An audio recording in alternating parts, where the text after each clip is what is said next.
Hello, I'm Sarah Reeves, Executive Director of the Chittenden Solid Waste District. Our job at CSWD is to help you make less waste and to help you safely handle the waste that you do produce. We have answers to your questions on recycling, compost, hazardous waste, and household trash. CSWD's facilities manage all kinds of materials. Maybe you're familiar with the friendly staff at our drop-off centers, where we handle trash, recycling, food scraps, and so much more.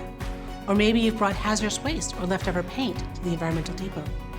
Gardeners may know that Green Mountain Compost is made at CSWD's compost facility from local food scraps and leaves. Half of Vermont's Blue Bin recycling is processed at CSWD's publicly owned materials recovery facility.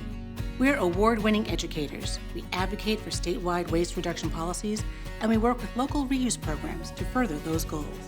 We do all of this without any revenue from property taxes. We're funded by 4 main sources: fees charged at our facilities, a fee on every ton of Chittenden County trash disposed in the landfill, revenue from selling materials we collect and process, and revenue from products we make, like compost and local color paint. I invite you to find out more about our services and programs by visiting cswd.net or by giving us a call. Thank you for all you do to reduce your waste and to keep Vermont green.